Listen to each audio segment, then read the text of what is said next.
नमस्कार आशाताईंनो, सर्व आशाताईचे माझ्या यूट्यूब चॅनल कल्पना ब्लॉगमध्ये अगदी मनापासून स्वागत आहे. तर आजचा व्हिडिओ अतिशय खास आहे. आशा ज्या आहे त्यांच्यासाठी अतिशय महत्त्वाचे मुद्दे आहे या व्हिडिओमध्ये, आणि ज्याची तुम्ही एकदम आतुरतेने वाट बघत होते असा हा आजचा व्हिडिओ आहे. अतिशय महत्त्वाचे मुद्द्यावर आपण माहिती बघणार आहोत आजच्या व्हिडिओमध्ये. तर अजिबात वेळ वाया न घालवता आपण आजच्या व्हिडिओला सुरुवात करूया. त्यापूर्वी तुम्ही जर माझ्या चॅनलवर नवीन असाल तर चॅनलला लाईक करा, सबस्क्राईब करा, आणि जे आपल्या आशाताई आहे त्यांच्यापर्यंत जास्तीत जास्त व्हिडिओ गेला पाहिजे त्यांना हे व्हिडिओची लिंक, चॅनलची लिंक शेअर करा. तर आपला आजच्या व्हिडिओला आपण सुरुवात करूया. तर सर्वात आधी बघूया जागतिक लोकसंख्या दिवस कधी साजरा करण्यात येतो. तर आपल्याला माहीतच आहे की आपले जे दिवस आहे ते आपण दर महिन्याला कोणता ना कोणता दिवस साजरा करत असतो. तर आपला जो हा लोकसंख्या दिवस आहे तो 11 जुलैला आपण साजरा करतो. कुटुंब नियोजनासाठी तात्पुरती कोणती पद्धत योग्य नाही.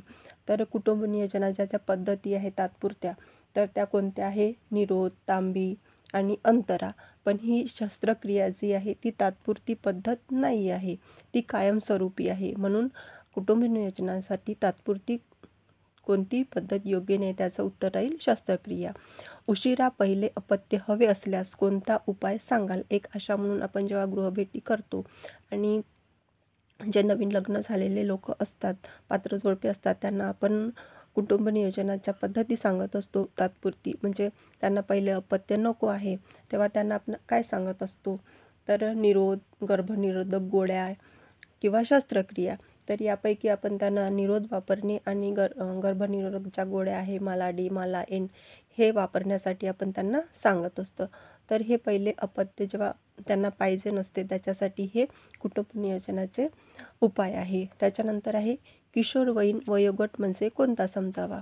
तर किशोरवयीन वयोगटामध्ये 10 ते 15, 20 ते 40, 10 ते 19 यापैकी नाही.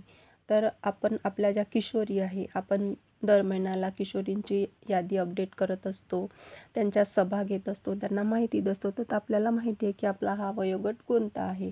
तर 10 ते 19 वयामधील जेवढ्या मुली आहे त्या मुली आपल्या लाभार्थी आहे आणि आपण त्यांना समुपदेशन करत असतो आरोग्याचं. त्याच्यानंतर आहे PPIUCD बसवल्यानंतर आशाला किती मानधन मिळते? 100 रुपये, 200 रुपये, 150 रुपये, 350 रुपये. तर यापैकी आपल्याला माहीतच आहे की आपल्याला किती मानधन मिळते. तर आपल्याला 150 रुपये मानधन याचे मिळत असते. त्याच्यानंतर आहे इंजेक्शन अंतरा. तर हे इंजेक्शन अंतरा जे आहे तात्पुरती कुटुंब नियोजनाची पद्धत आहे. कायमस्वरूपी फक्त एकच आहे शस्त्रक्रिया, आणि इंजेक्शन आहे ते तात्पुरती आहे. PPIUCD तर हे जे आहे तांबी आहे ते आपण प्रसूतीनंतर 48 तासामध्ये बसवल्या जाते. HBYC म्हणजे घरच्या HBYC जे आहे ते आपण ज्या भेटी देतो बाळाच्या घरी HBYC नंतर HBNC नंतर HBYCच्या भेटी असतात. HBNCची भेटी आपण 45 दिवसापर्यंत देत असतो. त्याच्यानंतर आपल्या भेटी होतात 3 महिने, 9 महिने, 6 महिने, 12 महिने आणि 15 महिने. तर त्या भेटी आपण 5 वेळा 5 भेटी असतात आपल्या. 15 महिन्यापर्यंत आपल्या 5 भेटी होतात. चीक दूध हे जे आहे रोगप्रतिकारक बाळाची शक्ती वाढवते आणि त्याच्यामुळे बाळाचं हे पहिली लसीकरण पण समजल्या जाते. त्यानंतर आपण बघू चूक किंवा बरोबर. तर गर्भपाताची सुविधा ही सर्व सरकारी दवाखान्यामध्ये मोफत असावी. तर चूक की बरोबर? तर बरोबर आहे ही गोष्ट, कारण गर्भपात जो आहे तो प्रत्येक सर्व दवाखान्यामध्ये मोफत असला पाहिजे. त्याच्यानंतर कावीळ झालेल्या महिलेस मालाडी गोळ्या देऊ नये, हे सुद्धा बरोबर आहे. ज्या महिलेला कावीळ झालेला असतो त्या महिलेला मालाडी गोळ्या देण्यात येत नाही. लसीकरणाचे काम कमी होण्यामागे माहितीचा अभाव हे एक कारण आहे. तर हे सुद्धा बरोबर आहे, कारण लसीकरण जे आहे ते कमी जेव्हा होते तर समजा आपण उदाहरण घेऊ BCG लसीकरण. तर BCG लसीकरणाचा हे जी माहिती आहे लोकांना कमी पडत आहे, त्याच्यामुळे त्याचा जे रिस्पॉन्स आहे ते खूप कमी आहे. त्याच्यानंतर 2 महिन्याच्या बालकातील जलद श्वास 80 किंवा त्यापेक्षा जास्त असतो, तर हे सुद्धा बरोबर आहे. फक्त योग्य प्रशिक्षित डॉक्टरांनाच गर्भपात करण्याची परवानगी आहे, तर हे सुद्धा बरोबर आहे. कारण जर प्रशिक्षित डॉक्टर नसेल आणि त्यांच्याकडून जर गर्भपात झाला असेल, तर त्या महिलेच्या जीवाला धोकासुद्धा होऊ शकतो. आणि अशा बरेच केसेस झालेले आहे की जिथे परवानगीसुद्धा नाही आहे गर्भपाताची, अशा ठिकाणी गर्भपात केलेल्या ज्या महिला आहे त्यांचे मृत्यू झालेले आहे. त्याच्यामुळे प्रशिक्षित जे डॉक्टर आहेत आणि जे केंद्र आहे जिथे गर्भपात करण्यासाठी सर्व सुविधा आहेत, अशाच ठिकाणी गर्भपात करायला पाहिजे. त्यानंतर पुढील माहिती बघू आपण. गर्भधारणेपूर्वी प्रिकॉशन्स केस का महत्त्वाची आहे? तर निरोगी गर्भधारणेचे नियोजन व गर्भधारणा काळजी म्हणजे बालकामध्ये कोणतेही व्यंग होऊ नये. जसे की आपण बघतो की एखादं बाळ आहे, तर त्याचे होठ फाटलेले असतात किंवा दुभंगलेले असतात, किंवा त्याच्या डोक्याला गाठ असते किंवा त्याचे पाय वाकडे असतात. तर हे जे व्यंग आहे हे बाळाला येऊ नये म्हणून हे प्रिकॉशन घेतले जाते. त्याच्यानंतर आहे कुटुंब नियोजन म्हणजे काय?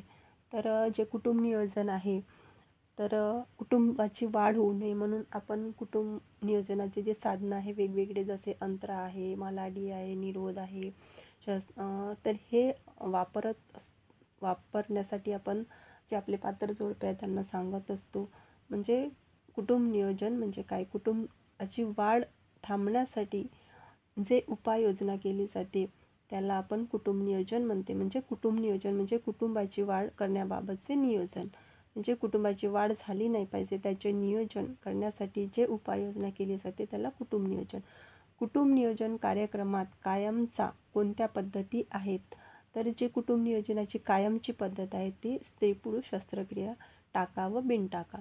आणि तात्पुरती जे आहे ते गोळ्या आहे, मालाडी, मालाएन, निरोध आणि तांबी ह्या ज्या, आणि अंतरा इंजेक्शन ह्या आहे तात्पुरत्या कुटुंब नियोजनाच्या पद्धती. आणि कायमस्वरूपी आहे ती स्त्री पुरुष शस्त्रक्रिया, टाका आणि बिनटाक्याची. गर्भनिरोधक गोळ्यांचे संभाव धोके जे आहेत अशांना माहीत असावे. तर कोणते कोणते धोके आहे गर्भनिरोधक गोळ्यांचे? तर बघूया. तर चक्कर येणे, डोके दुखणे, मासिक पाळीत बदल होणे, पायांना सूज येणे, हे साऱ्या जे लक्षणं आहेत ते तर गोळ्यांचे लक्षणं असू शकतात किंवा सर्वांनाच होत नाही, एखाद्या रेअर केसमध्ये ही गोष्ट असू शकते. बालकातील सामान्य तापमान किती असते? तर आपण HbA1cच्या जेव्हा विजिटला जातो तर आपण बालकांचे तापमान तपासत असतो. तर जे सामान्य तापमान आहे ते 99° ते 98.6° इतके ते सामान्य तापमान असते. आणि याच्यापेक्षा जर जास्त असेल 99 तर आपण त्या बाळाचे तापमान जास्त आहे किंवा त्याला ताप आहे असे समजतो. आणि 97च्या खाली असेल म्हणजे 95 असेल तर तो जो बाळ आहे त्याला आपण हायपोथर्मिया झाला आहे किंवा तो बाळ थंड पडला आहे असे आपण समजतो. तर हे जे सामान्य तापमान आहे ते 97 ते 98.6° पर्यंतच्या मधामध्ये असते. तर अशा प्रकारे आपण आजची या महिन्यातील अतिशय महत्त्वाचे जे मुद्दे आहे त्याची माहिती बघितलेली आहे.